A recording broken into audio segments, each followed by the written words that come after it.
Bonjour à tous. Donc ce que je vais vous présenter, c'est des travaux récents de dynamique homogène appliqués à la géométrie hyperbolique de dimension 3. Et pour l'exposer, je vais plus particulièrement me concentrer sur le théorème principal de cet article, de Macmullen-Mohammadi-O, qui étudie les plans dans des trois variétés hyperboliques compactes à bord géodésique. Donc je vais commencer par introduire les variétés qui nous intéressent, et d'abord des très brefs rappels de géométrie hyperbolique en dimension 3. Donc, l'espace hyperbolique de dimension 3, on peut le décrire de plein de façons différentes, mais ici, je l'ai représenté comme la boule unité dans l'espace euclidien R3, munie d'une métrique conformément plate. Bon, je peux écrire une formule explicite.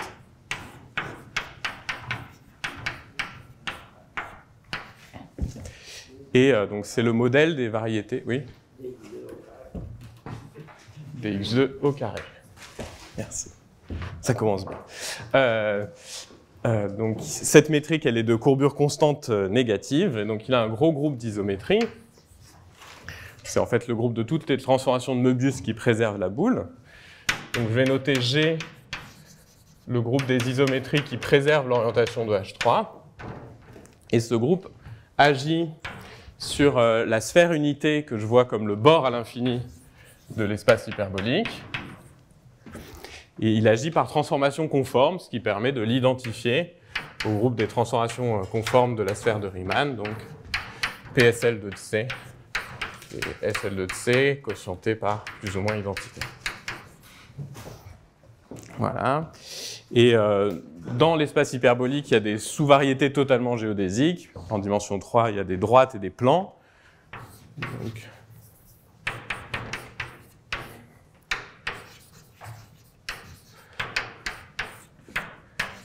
les droites, je les noterai D et les plans P.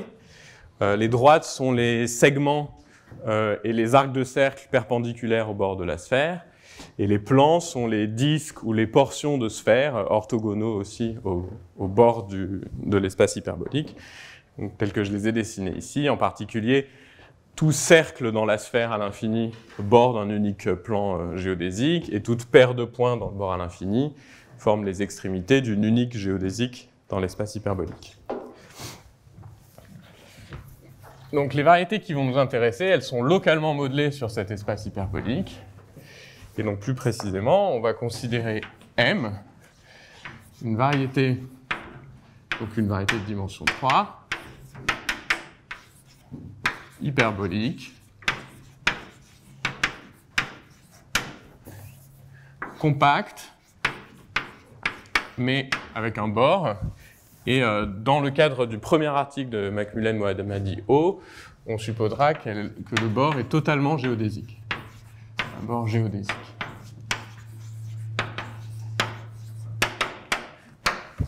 Donc ça peut être une définition locale, c'est une variété riemannienne à bord, telle que la métrique est de courbure constante -1 et le bord est une sous-variété totalement géodésique.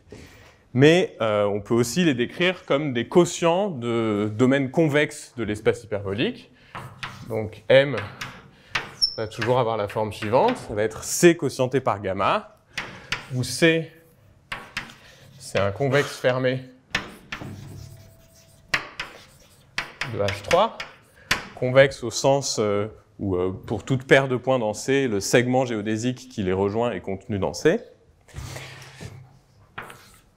L'hypothèse à bord géodésique va me dire que le bord de C est une réunion de plans.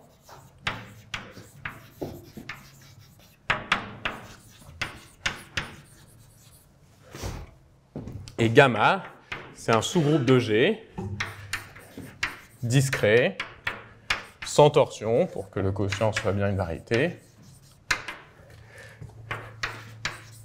et qui préserve C et agit co-compactement sur C.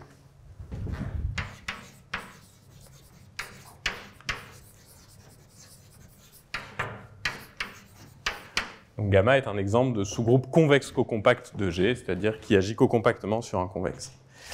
Et comme gamma est discret, on peut aussi s'intéresser à la complétion de M, qui est le quotient de de tout l'espace hyperbolique H3 par gamma. Et donc ça, c'est une variété hyperbolique complète de volume infini qui contient M. Et on va étudier les plans dans M ou dans M chapeau, ce qui sont deux problèmes à peu près équivalents. Et donc c'est en ce sens que les théorèmes qu'on va mentionner sont des théorèmes sur des variétés hyperboliques de volume infini. L'image qu'il faut avoir en tête de M, c'est la suivante.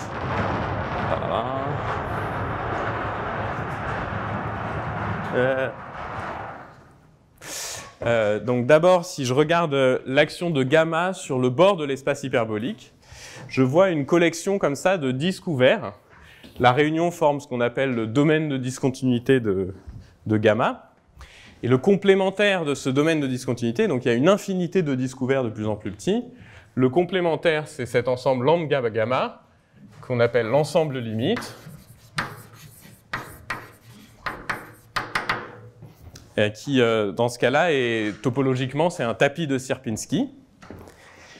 Et donc tout ça est invariant par gamma. Maintenant, chacun des cercles au bord de lambda gamma borde un unique plan dans l'espace hyperbolique. J'en ai dessiné deux, mais il faudrait imaginer qu'il y en a un à l'intérieur de le plan hyperbolique pour chacun des cercles que j'ai dessinés. Et si vous prenez la région qui est bordée par tous ces cercles, vous obtenez votre convexe C. D'accord ? Et maintenant, quand je passe au quotient par l'application pi, que je n'ai pas définie, mais donc pi, c'est mon application de revêtement de H3 vers M chapeau. Donc quand vous quotientez, vous obtenez votre variété M chapeau qui contient un cœur convexe qui est la variété M, donc le quotient de C, qui est bordé par un nombre fini de surfaces hyperboliques qui sont le quotient de la réunion de tous ces plans par le sous-groupe gamma. Et puis, quand vous regardez le quotient de tout H3, vous rajoutez simplement le quotient des régions qui sont extérieures, et ça forme juste ce qu'on appelle les vasques de M chapeau. C'est-à-dire, c'est juste des sortes des parties comme ça qui, topologiquement, sont juste la surface croix R, avec une géométrie qui devient de plus en plus grande. Mais essentiellement, toute la géométrie et toute la topologie est contenue dans le cœur convexe. Et étudier les plans de M et de M chapeau, c'est essentiellement la même chose. Et dans ce que j'ai dessiné ici, c'est on peut même compactifier M chapeau en rajoutant à l'infini le quotient du domaine de discontinuité oméga gamma. Mais c'est pas important. Voilà. Et donc, ce qu'on a envie, c'est de comprendre la géométrie hyperbolique de M. Et une façon de dire ça, c'est on a envie de comprendre les droites et les plans à l'intérieur de M. Donc plus précisément, si je fixe une droite ou un plan dans H3, on se demande qu'est-ce que c'est que l'image de D et de P par l'application de revêtement. Et puis, en fait, donc, comme on a ce gros groupe gamma qui agit, l'image n'a pas de raison d'être fermée. Et on pourrait vouloir, une première chose qu'on pourrait vouloir comprendre, c'est quelles sont les adhérences possibles de géodésiques ou de plans géodésiques dans la variété M ou dans la variété M chapeau. Alors pour ce qui est des droites, on a une réponse, en un certain sens on a une réponse, mais pas très satisfaisante, c'est qu'en général ça peut être compliqué. On peut imaginer beaucoup de choses. L'exemple le plus simple, disons non trivial, ça serait si dans M, je peux trouver, et a priori je peux toujours trouver, je peux toujours trouver deux géodésiques fermées, d'accord ? Et bien il y aura toujours une géodésique qui va d'un côté s'enrouler autour de la première géodésique fermée, et qui de l'autre côté va s'enrouler autour de la deuxième.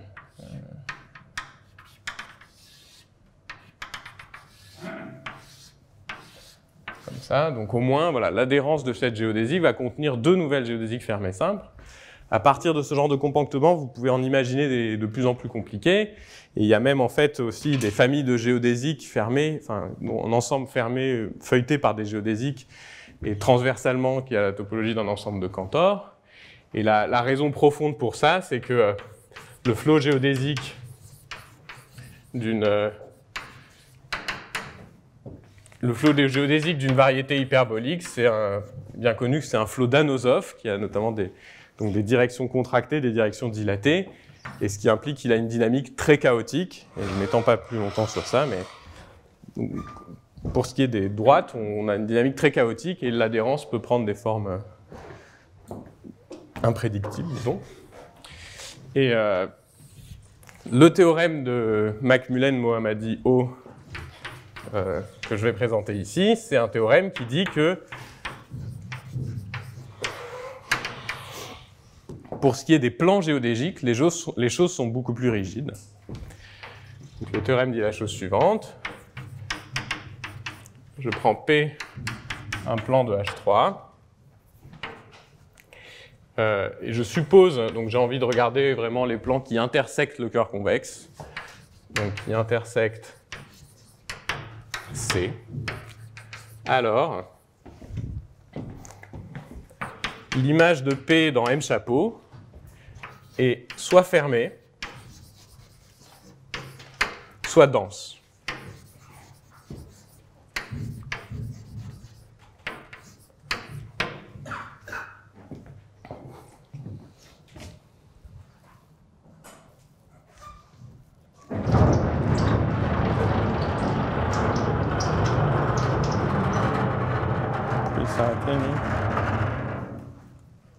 Ah, il s'arrête.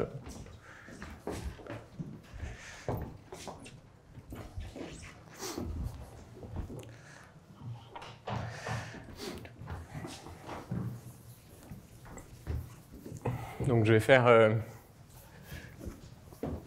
plusieurs commentaires sur ce théorème.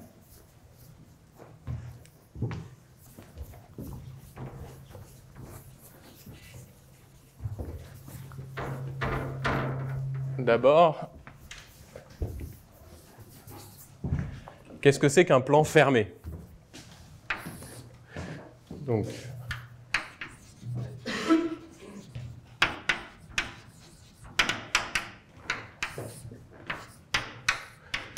si l'image de P est fermée, un plan fermé, c'est vraiment en fait une sous-variété totalement géodésique proprement immergée. Mais pour dire ça, il faut être un peu plus précis. Donc si pi de P est fermé, alors je peux regarder le stabilisateur de P dans le groupe gamma. Ben déjà, ce groupe est non trivial, ce qui veut dire que les plans fermés, ils sont rares. Et ce groupe, il agit même co-compactement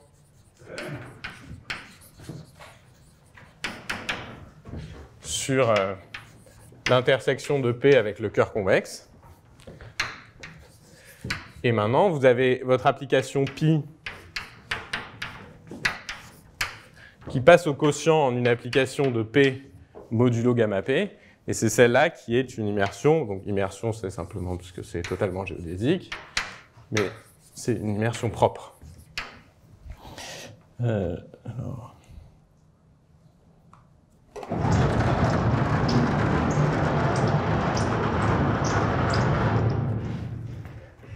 Donc, je vais faire un dessin. Donc, les plans fermés, il y en a de deux sortes. Donc déjà, si je regarde revêtement universel, mon plan il va être bordé par un cercle dans le bord. Ce cercle peut soit être contenu complètement dans l'ensemble limite, comme ici. Et dans ce cas-là, le quotient, ça va être une surface compacte sans bord, totalement géodésique, à l'intérieur de M. D'accord ? Ou alors, mon plan fermé, il peut intersecter vraiment le domaine de discontinuité à l'infini. Et dans ce cas, ce que je vais avoir, c'est une surface, à l'intérieur de M, je vais avoir une surface compacte à bord, comme ça, qui intersecte le bord de M sur une courbe fermée. Et puis ensuite, si je regarde en tout M chapeau, j'ai une vasque de dimension 1 à l'intérieur d'une vasque de dimension 2. D'accord ? Donc, simplement, ces surfaces, elles pourraient s'auto-intersecter le long d'un nombre fini de courbes fermées simples, mais à revêtement fini près, ça sera vraiment des surfaces hyperboliques plongées. Et le théorème dit que tous les autres plans sont denses, donc notamment, il exclut des phénomènes, comme pour les géodésiques, du type un plan qui viendrait s'enrouler autour d'une surface hyperbolique, ou même des choses plus compliquées, comme une famille de plans qui formerait transversalement un ensemble de Cantor. Donc ces choses-là n'arrivent pas. Et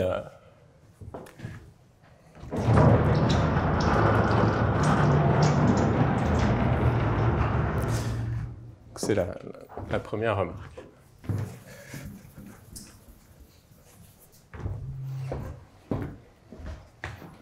La deuxième remarque, c'est que donc, ce théorème il a une histoire. Le cas où M est compact sans bord, et alors, plus généralement, même pour une variété M, un quotient de H3 de volume fini,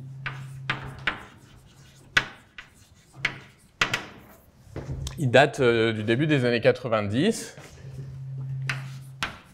et il est dû indépendamment à Shah et Ratner. En fait, Shah avait annoncé, je crois, ce théorème dans un séminaire, et à peu près au même moment, Ratner a démontré ces grands théorèmes de dynamique homogène qui impliquent, comme on le verra, qui impliquent entre autres le cas où M est compact sans bord. Okay.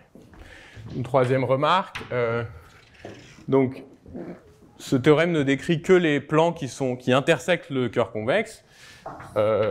Si je pars d'un plan P qui n'intersecte pas le cœur convexe, en fait, les choses sont plus faciles à comprendre. Donc, pi de P, ça va être contenu dans une des vasques de M. Et en fait, on peut voir que c'est fermé ou dense dans cette vasque.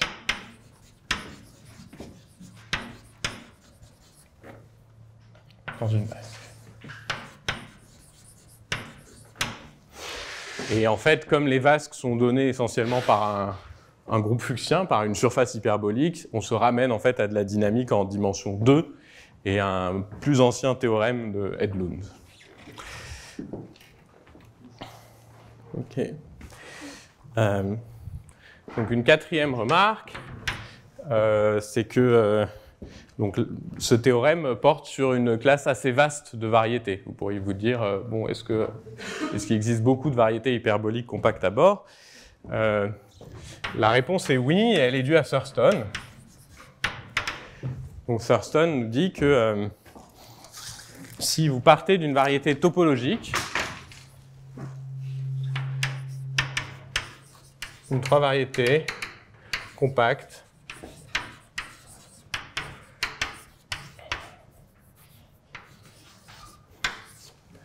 à bord,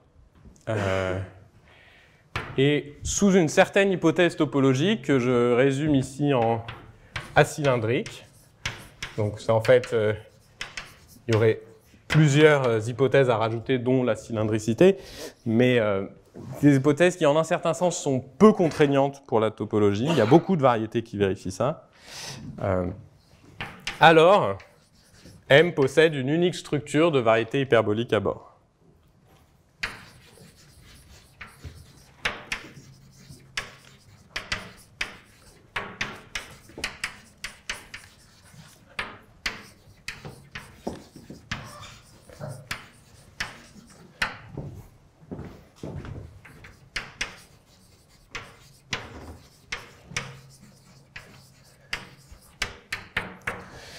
Donc je ne vais pas détailler cette hypothèse acylindrique, mais c'est une hypothèse qui apparaît naturellement dans tout le programme de géométrisation des 3 variétés de Thurston. Et notamment, donc, ce théorème-là est en fait une grosse partie du théorème de géométrisation des variétés Haken.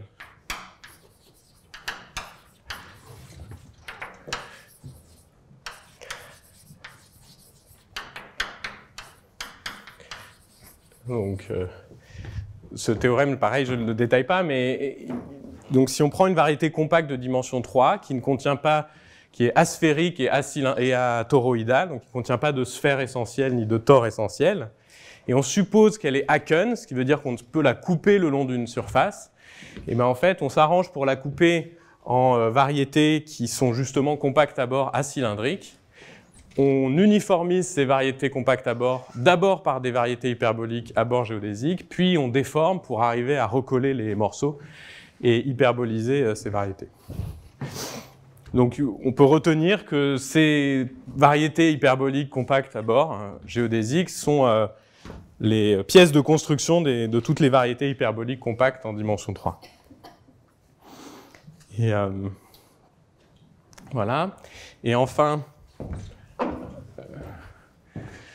dernier commentaire, je vais mentionner un peu les généralisations de ce théorème.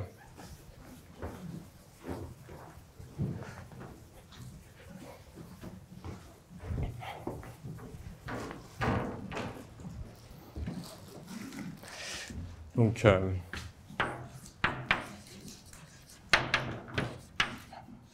c'est le premier d'une série d'articles sur le même thème.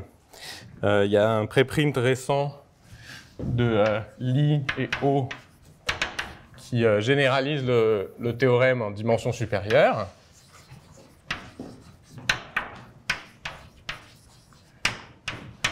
Sous l'hypothèse que le bord est totalement géodésique, toujours. Et puis, il y a un deuxième article plus récent de Macmullen-Mohammadi-O qui traite le cas plus général, donc pour avoir envie de déformer ces structures hyperboliques de façon à ce qu'elles soient plus à bord géodésique. Et donc ça traite le cas de M compact à bord convexe.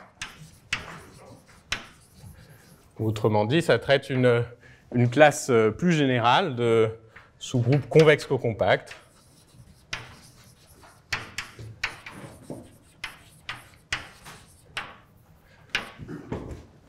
Mais il faut toujours cette hypothèse topologique, en fait, que M est acylindrique, et on ne peut pas s'en passer.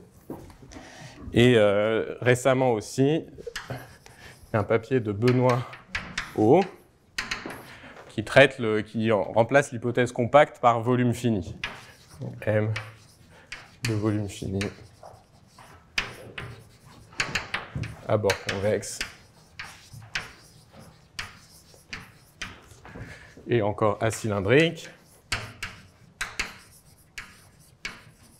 Ce qui revient à regarder toute une classe de déformation de sous-groupes gamma qui sont non plus convexes qu'au compact, mais géométriquement finis.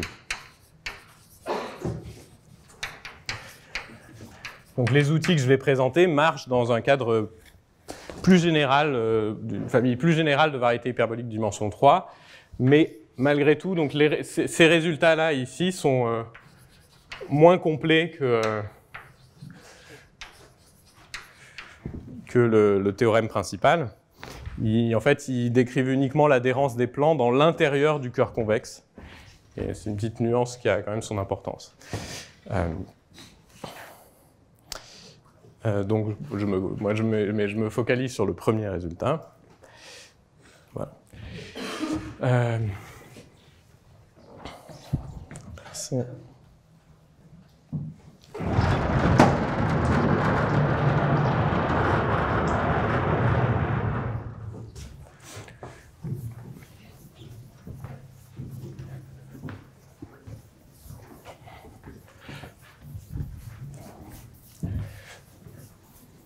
Donc, j'ai essayé d'expliquer un peu les outils de la preuve de Macmullen-Mohammadi-O. Et on va commencer par essayer de faire le lien avec les théorèmes de Ratner et voir comment en fait ce théorème-là est un théorème se reformule en termes de dynamique homogène.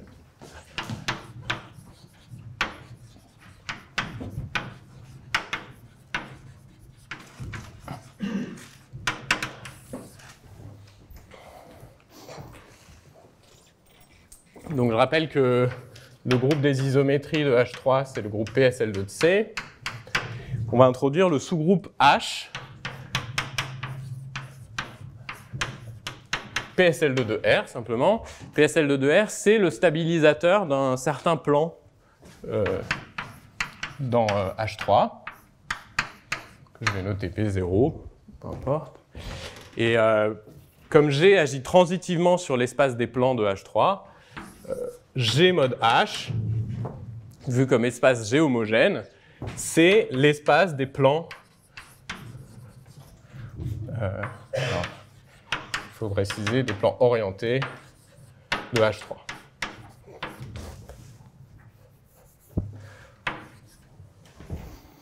Bon, maintenant, si j'ai un plan P donc, dans H3, que je peux voir comme un point de G sur H, d'accord? Alors la projection de P dans M, c'est pareil que la projection de la réunion de toutes les images de P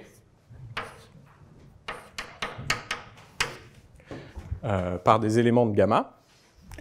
Et maintenant, comme ça, c'est un ensemble gamma invariant, l'image de l'adhérence, c'est la même chose que l'adhérence de l'image. Donc en fait, étudier l'adhérence d'un plan dans M, c'est pareil qu'étudier essentiellement l'adhérence de cette réunion. Donc on voit intervenir l'orbite de P sous l'action de gamma. Et en fait, donc le théorème de Macmullen-Mohammadi-O se reformule de façon plus précise de la façon suivante. Ah non, pardon, j'oublie d'introduire quand même. Donc si vous regardez l'action de gamma sur l'espace des plans, il y a des sous-ensembles invariants qui apparaissent naturellement. Il y a l'ensemble PC des plans qui intersectent le cœur convexe.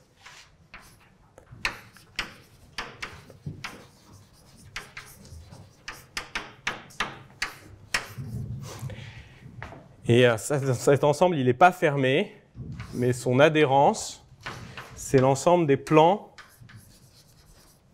P dont le bord à l'infini intersecte l'ensemble limite.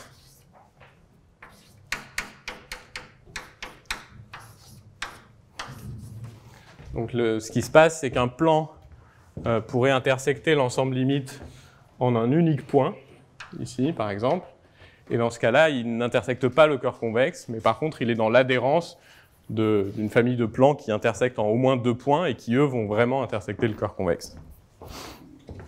Voilà. Non, c'est pas du tout ça que je voulais faire, pardon.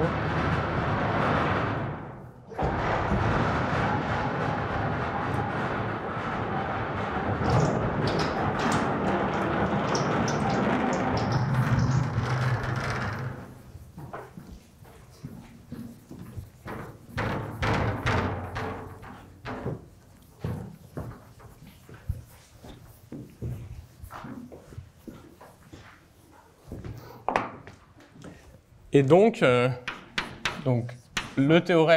vrai théorème de dynamique homogène que démontre Macmullen-Mohammadi-O, et dont on se convainc facilement qu'il implique le théorème que j'ai énoncé avant, c'est que si j'ai un point, je regarde un P, un point dans G sur H, en fait, pardon, un point qui est contenu dans PC, donc un plan qui intersecte le cœur convexe, alors l'orbite de P sous l'action de gamma, vue comme un ensemble de points dans G sur H, est fermée ou dense dans PC, dans l'adhérence de PC.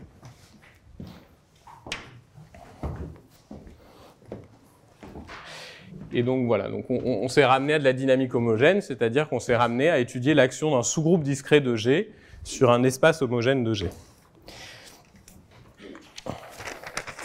Alors maintenant, un principe général en dynamique homogène, c'est qu'il y a une dualité entre étudier l'action de gamma à gauche sur le quotient G sur H à droite et étudier l'action de H à droite sur le quotient G sur gamma à gauche. Pour être un peu plus précis, si j'ai un ensemble X dans G sur H qui est gamma invariant à gauche, il lui correspond, donc si je regarde sa préimage dans G, j'obtiens un ensemble qui est gamma invariant à gauche et H invariant à droite, et donc il lui correspond, maintenant si je projette dans G sur gamma, un sous-ensemble X dual de G sur gamma qui est H invariant à droite. Et on vérifie assez facilement que X est fermé si et seulement si X dual est fermé. Et ça permet de reformuler, de donner une version duale du théorème de Macmullen-Mohammadi-O.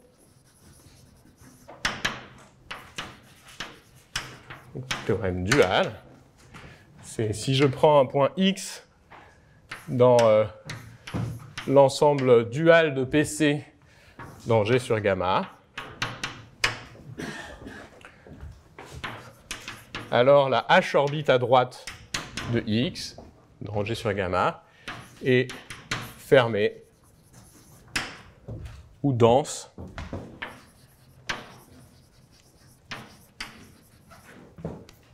dans le dual de PC, de l'adhérence de PC.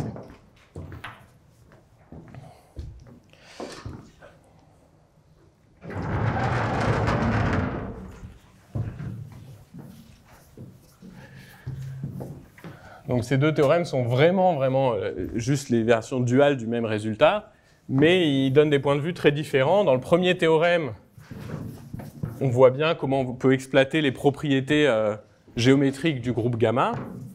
Et dans le deuxième théorème, on contrôle moins ces propriétés géométriques, mais on peut exploiter la dynamique d'un sous-groupe de Lie H.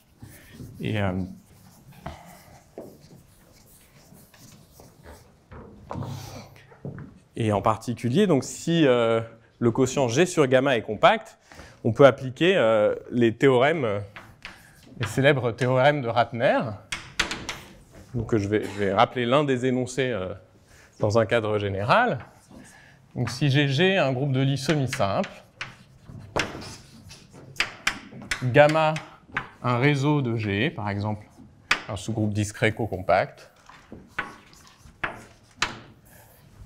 et je regarde H, un sous-groupe de Lie de G engendré par des éléments unipotents.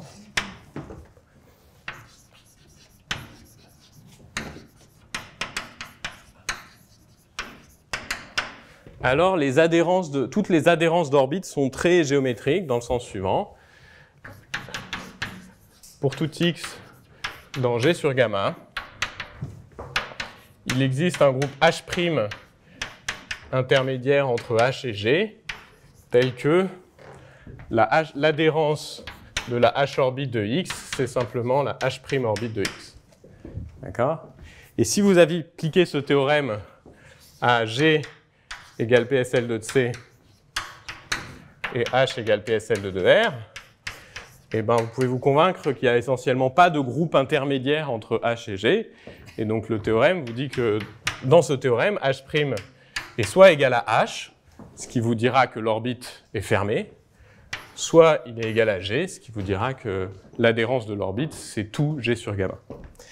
Donc c'est ce théorème de Ratner qui implique le cas où M est compact sans bord. D'accord ? Et je vais faire une remarque, c'est si on s'intéressait à l'adhérence des droites au lieu de s'intéresser à l'adhérence des plans, il faudrait comprendre donc l'espace des géodésiques, l'espace des droites de H3. L'espace des droites de H3, c'est G sur T, où T, c'est le sous-groupe de PSL de C formé des matrices diagonalisables.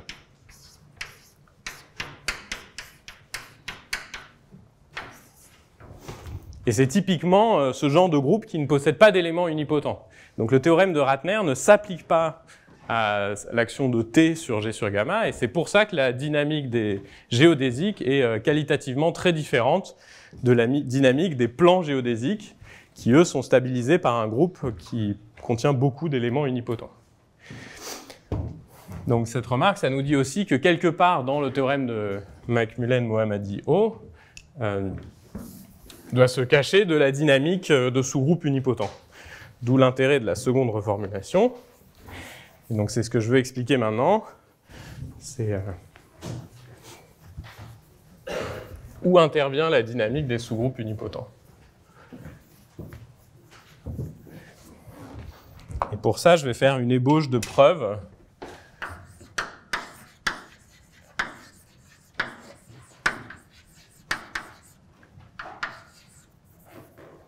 du théorème de Macmullen-Mohammadi-O, dans le cas où M est compact sans bord,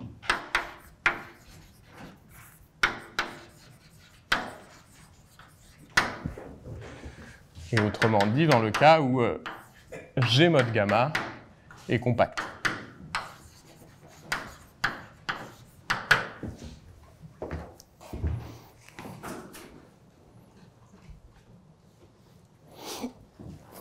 Donc, comme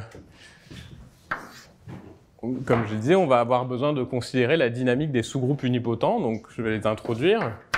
On va noter U, le groupe des matrices U de T qui sont unipotentes avec un coefficient T réel. Donc, lui, c'est un sous-groupe de H, notamment tout fermé H invariant et U invariant. Et V, ça va être celui des matrices unipotentes avec un coefficient imaginaire pur, là-haut, qui commute avec V, qui commute avec U. Et lui, par contre, il n'est pas du tout dans H, et il est même, en un certain sens, il est transverse à H. Son algèbre de Lie est formée de matrices imaginaires pures. Et donc on va fixer un élément X dans G sur gamma, dont la H orbite n'est pas fermée, et on veut montrer qu'elle est dense.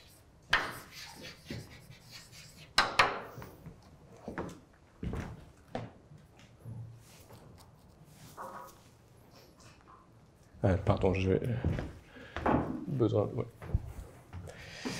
Donc on veut montrer qu'elle est dense, et pour ça on va prouver le lemme suivant.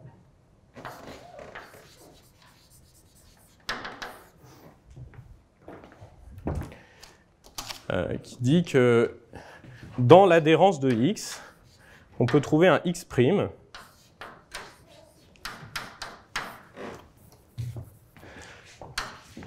qui peut être déplacé à l'intérieur de l'adhérence dans une direction transverse à H. Donc il existe un X' tel que X V de T, on va l'écrire comme ça, appartient à l'adhérence XH pour tout T positif. Donc il peut être déplacé le long d'un sous-semigroupe à un paramètre de V qui va dans une direction transverse à H. Alors à partir de ce lemme, au moins dans le cas co-compact, c'est assez facile de conclure. Alors ça ne nous dit pas tout de suite que X H bar est tout G mod gamma, mais ça nous dit au moins que l'adhérence de X, elle contient une famille à un paramètre d'orbites de H. Donc les orbites de H, ça forme un feuilletage, et puis l'adhérence, elle a une famille à un paramètre d'orbites.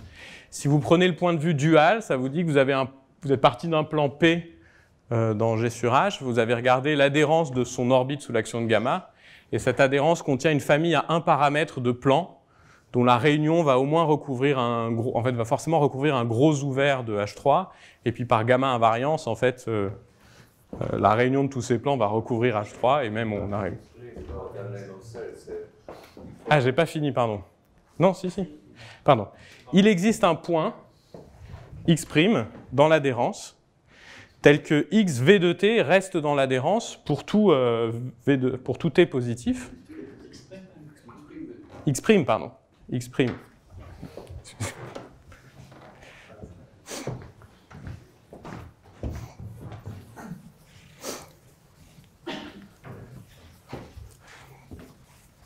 Et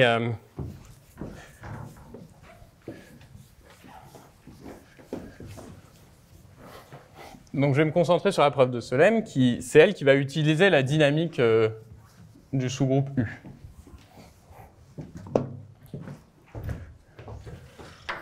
Donc je vais faire une fausse preuve, il y aura des détails à la fin où je vais un peu vous arnaquer, mais qui transmet au moins l'idée des outils qu'on peut utiliser. Donc l'idée, c'est que comme la H-orbite de X n'est pas finie, déjà, on peut partir d'un point Y dans XH bar dont donc j'ai un point y quelque part, j'ai la h orbite de y comme ça, et puis on peut supposer que dans x h bar, il y a d'autres h orbites qui s'accumulent sur celle-ci. Donc je peux approcher y par une suite de points yn, toujours dans x h bar, qui convergent vers y et qui ne sont pas dans la h orbite de y. Donc j'ai ma suite de points comme ça qui se rapprochent, et à chaque fois, donc yn est dans une h orbite différente. Et en fait, je peux déplacer yn à l'intérieur de sa h orbite. Et du coup, quitte à le changer en le multipliant à droite par un élément de h, je peux supposer qu'il est vraiment dans une direction choisie transverse à la h orbite de y. Et une façon de faire ça, c'est de supposer que yn s'écrit y fois exponentielle d'une matrice imaginaire pure. Donc de ILN, où Ln, c'est une matrice de l'algèbre de Lie de SL de R, qui tend vers 0, en n tend vers plus l'infini, puisque yn se rapproche de y. Donc je me place dans ce cadre-là. Et maintenant, donc yn devient très très proche de y. Je vais les écarter un petit peu à distance epsilon en suivant le flot du groupe U. Donc là, je vais suivre l'orbite de y sous l'action de U.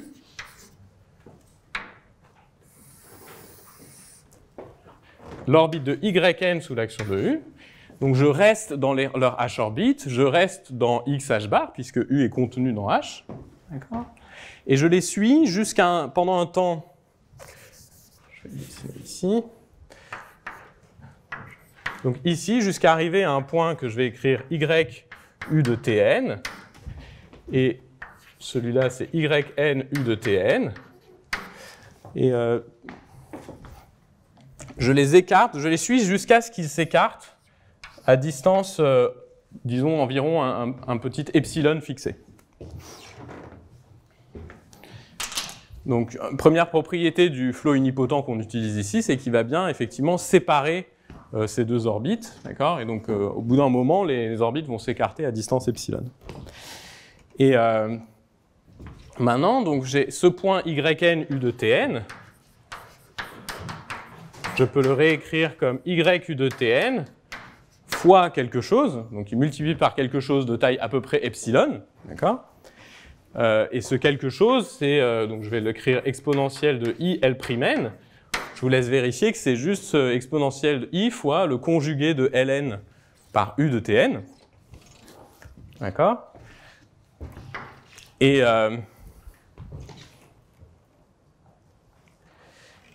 où, comme je les ai écartés à distance à peu près epsilon, j'ai choisi u de Tn de façon à ce que la norme de L'N, ça soit à peu près epsilon. D'accord ? Et du coup, maintenant, comme tout est compact, x h bar est compact, je peux extraire des sous-suites qui convergent. Je vais essayer de ne pas effacer le lemme quand même.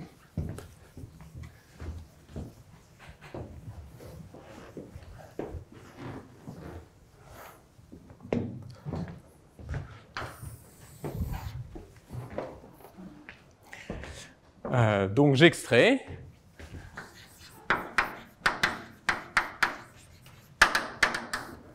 Et après extraction, la suite y u de tn, elle converge vers un certain y', qui est toujours dans x h bar. Et la suite yn u de tn, elle converge vers y' exponentielle de... Alors, y' exponentielle i L', disons, où L' c'est la limite des L'N. Et on vérifie que, en fait, L', c'est... Donc ça, c'est un calcul algébrique, d'accord ?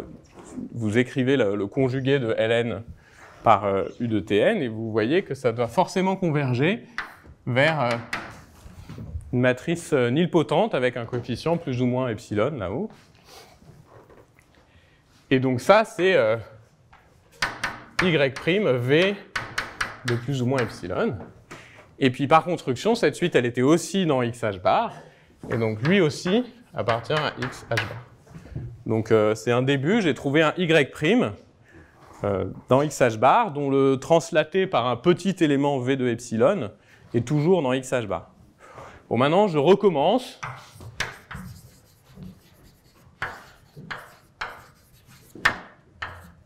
À partir de Y' et avec epsilon sur 2.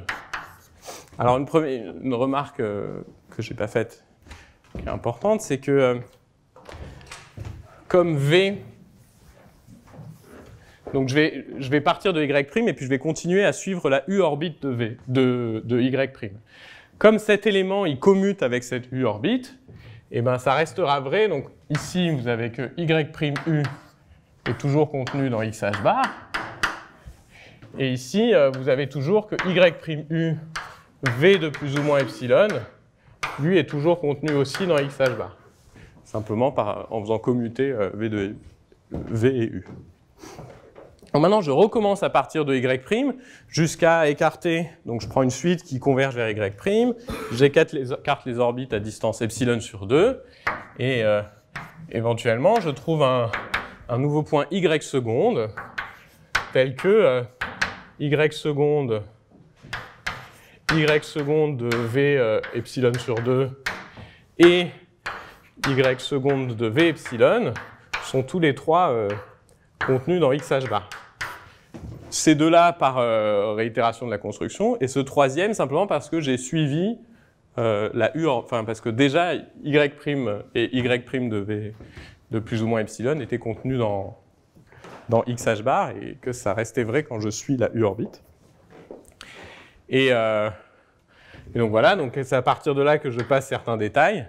Si l'ensemble des V de epsilon, tels que Y V de epsilon est contenu dans X, c'était un sous-groupe, vous voyez qu'on arriverait à conclure qu'on a un sous-semi-groupe. C'est pas tout à fait vrai, donc il faut utiliser un deuxième lemme, mais qui utilise essentiellement les mêmes techniques de écarter convenablement deux orbites en suivant le flot unipotent.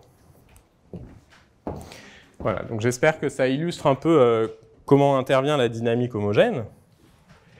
Et maintenant, pour finir, je vais essayer d'expliquer... Oui.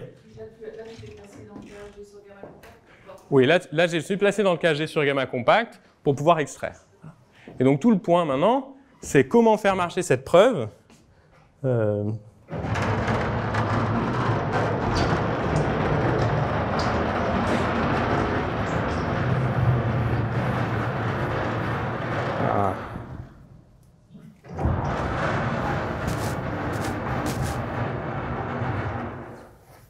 Comment faire marcher cette preuve si gamma n'est plus cocompact?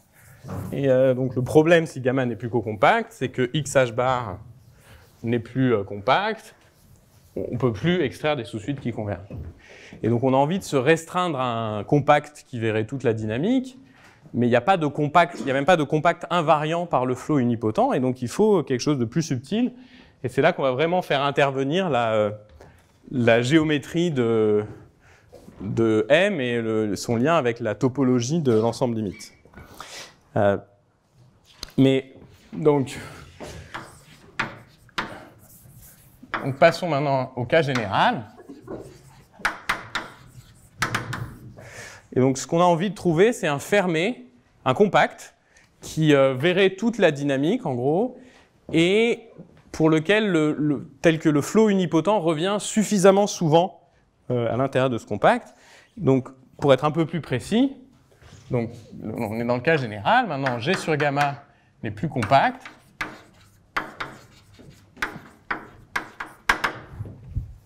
Mais on peut adapter les arguments précédents, et en fait, on peut finir la preuve. Si on trouve un sous-ensemble RFM RFM, c'est le nom que Macmillan-Mohammadi O donne à cet ensemble, Renormalized Frame Bundle, inclus dans G sur gamma, qui est les propriétés suivantes. Donc la première, c'est on veut que ça soit compact pour pouvoir extraire.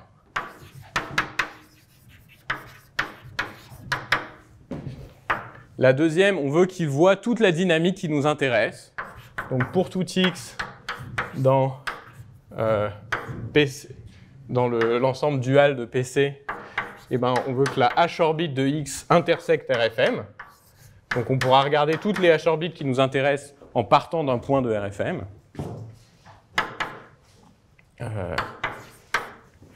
Et enfin, on veut qu'il existe une constante k, a priori supérieure ou égale à 1, telle que pour tout x dans RFM,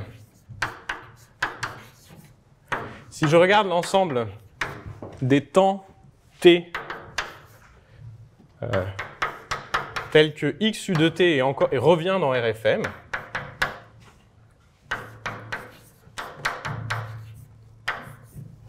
donc je prends un point de RFM, je regarde les temps t tels que le flow du sous-groupe à un paramètre unipotent revient dans RFM. Je veux que cet ensemble soit ce que Macmillan-Mohammadi O appelle K et P, K-thick. Et K et P, ça veut dire que si vous prenez n'importe quel T dans R, alors vous avez un élément dans T de X qui n'est pas trop loin de T ou moins T, mais pas trop loin dans un sens... on peut pas non plus demander trop au flow unipotent. Il y a quand même des moments où il s'éloigne arbitrairement loin du compact maximal. On veut que l'ensemble suivant, donc moins KT, moins T, union T, KT, intersecte l'ensemble T de X. Donc là, je pourrais rajouter R+, rien, d'accord? Donc on sait qu'il peut y avoir des moments où le flow eurocyclique s'éloigne pendant longtemps de cet ensemble RFM. On veut simplement qu'il ne puisse pas s'éloigner plus d'un temps qui serait linéaire en combien de temps vous avez déjà suivi votre flow eurocyclique. Et alors pourquoi est-ce que cette condition permet de conclure?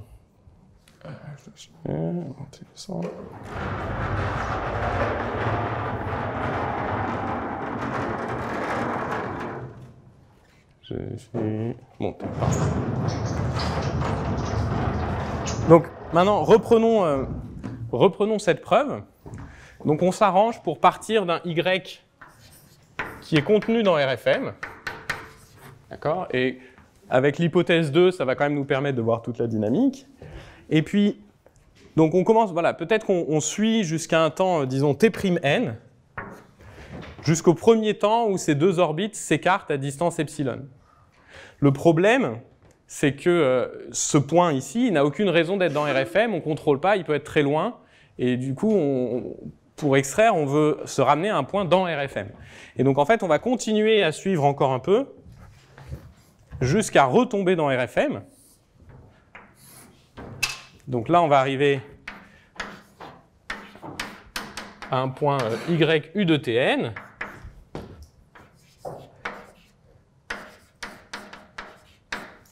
et où on a choisi Tm de façon à retomber dans RFM.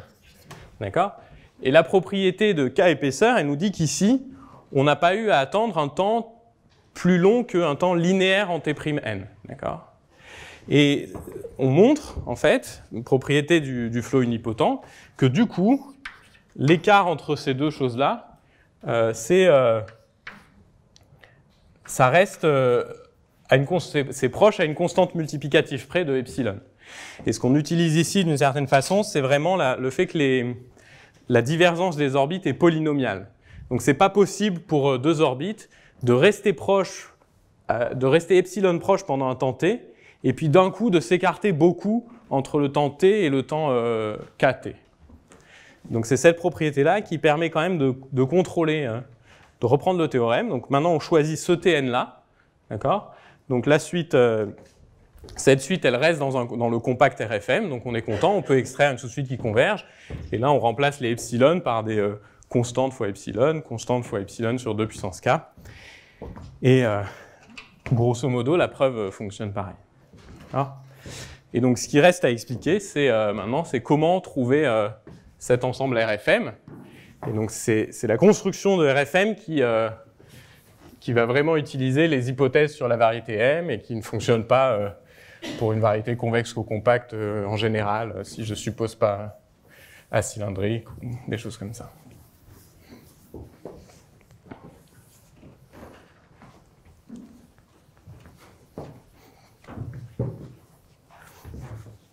Il ne reste pas beaucoup de temps. Donc, le choix de RFM. Donc, RFM, ça va être en fait, sans doute, certains d'entre vous se doutent de ce que ça doit être. RFM, ça va être l'ensemble récurrent du flot géodésique.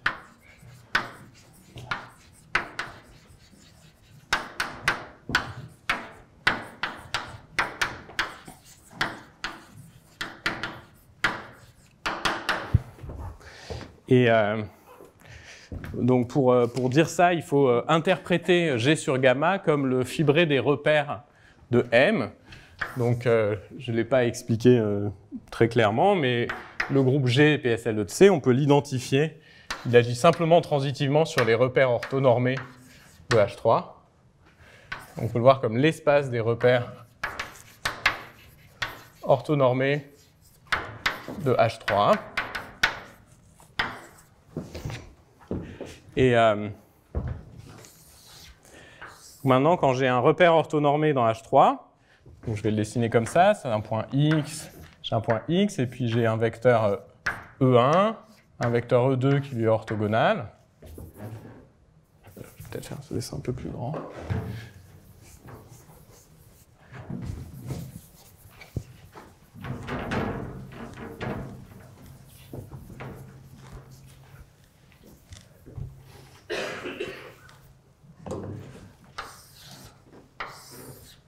Donc j'ai un point X,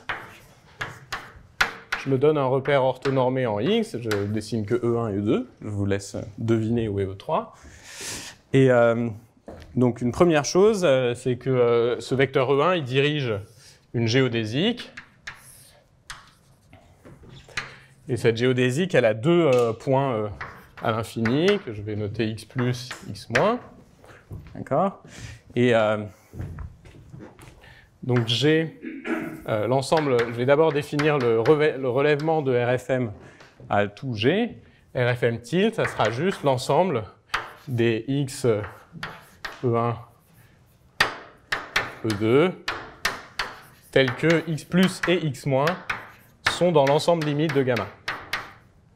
Et être dans l'ensemble limite de gamma, ça dit qu'en fait la géodésique reste à l'intérieur du cœur convexe.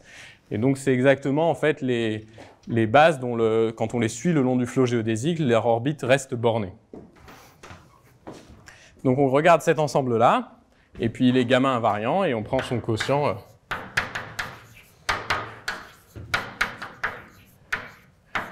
Voilà, c'est cet ensemble-là qui est l'ensemble des points dont l'orbite sous le flot géodésique reste bornée. Et donc on a envie de comprendre maintenant les propriétés de récurrence du flot unipotent sur cet ensemble-là. Donc pour ça, il faut comprendre géométriquement qu'est-ce que c'est que le flot unipotent. Donc le deuxième vecteur E2, lui, il engendre un plan.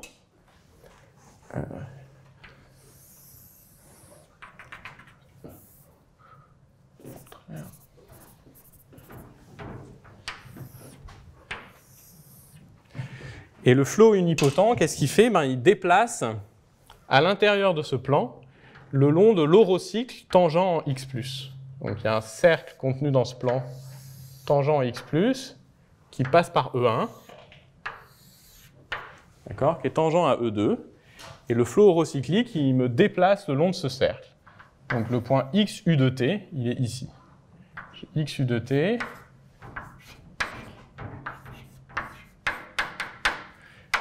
avec un vecteur qui dirigeait toujours vers le même point X+, et l'autre qui reste tangent à l'orocycle. Donc le flot de U, c'est voilà, vraiment le flot, ce qu'on appelle le flot orocyclique. D'accord? Et donc maintenant, la question, si je regarde donc ce nouveau point, bon, le point d'arrivée de la géodésique, il est toujours dans lambda gamma, et je me demande qu'est-ce que c'est que le point d'origine, d'accord? Donc ça, c'est XU de t moins, si vous voulez, et XU de t moins, lui, il va se promener le long du cercle à l'infini défini par le plan P. Et donc la question, c'est qu'est-ce que c'est? On se ramène à étudier l'intersection de ce cercle avec l'ensemble limite lambda gamma. Et alors je vais juste... Je vais essayer de finir rapidement. Donc maintenant, on sait que... J'aurais pu effacer. Donc ce cercle, il intersecte... Il y a des moments où il intersecte le domaine de discontinuité, et puis en dehors de ces moments-là, il est contenu dans lambda gamma. Et en fait, donc l'intersection de P, typiquement, l'intersection du bord à l'infini du plan avec lambda gamma, c'est un ensemble de Cantor. Et j'ai envie de comprendre une propriété assez précise de cet ensemble de Cantor. Donc je vais envoyer ce plan dans le demi-plan de Poincaré, comme ça, de façon à mettre x plus à l'infini, x moins en 0, x, ça va être juste le point i, d'accord? Et l'orocycle, donc le dessin que j'ai maintenant, c'est juste la chose suivante. Bon, j'ai un peu changé l'orientation, d'accord? Mais j'ai E1, E2. Et mon orocycle, il consiste juste à te déplacer par translation le long de cette ligne horizontale. Et donc, ce que je veux juste comprendre, c'est maintenant l'image de... Donc, à l'intérieur de ce bord à l'infini, j'ai un certain nombre d'ouverts qui sont les intersections avec le domaine de discontinuité. Et le complémentaire, c'est un ensemble de Cantor.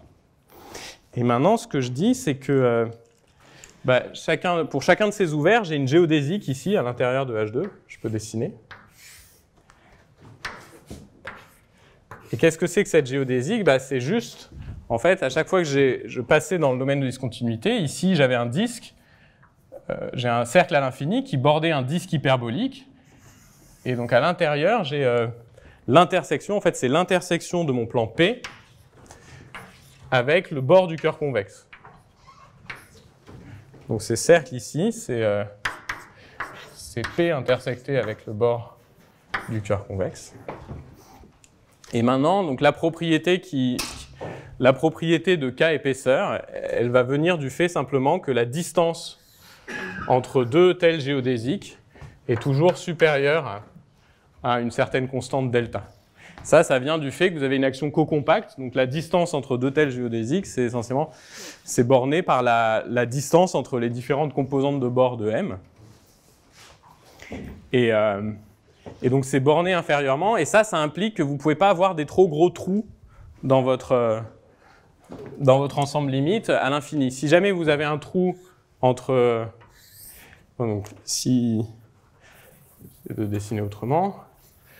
Imaginons que dans mon ensemble T de X, l'ensemble de récurrence du flot géodésique, j'ai un grand trou entre petit t et puis une très grande constante nt ici, enfin moins t, moins nt, et le même trou de l'autre côté, entre t et nt, c'est un petit calcul de géométrie hyperbolique de voir que la distance entre ces deux géodésiques, elle est de plus en plus, elle est petite. Et elle est d'autant plus petite que grand N est grand. Donc, comme la distance entre toutes les géodésiques, entre toutes les composantes de bord en fait, du cœur convexe est bornée inférieurement, ça vous donne la K épaisseur de cet ensemble, et ça vous donne les bonnes propriétés de récurrence pour l'ensemble récurrent du flot géodésique. Et voilà, je m'arrête là. Excusez-moi.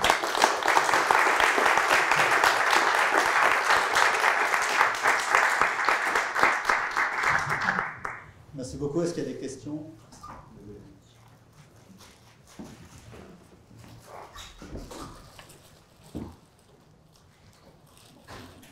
Poser une question simple.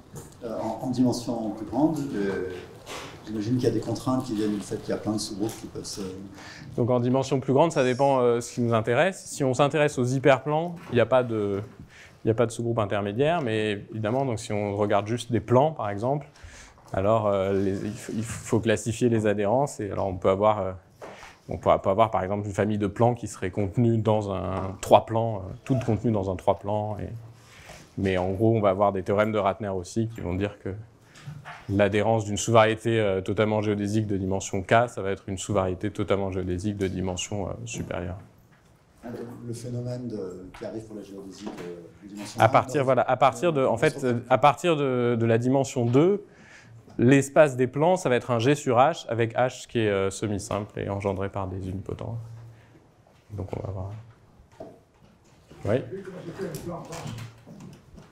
Comment s'est fait un plan dense dans le dessin d'eau? J'ai pas envie de le dessiner, quoi. Il faut... imagine... Non, pardon.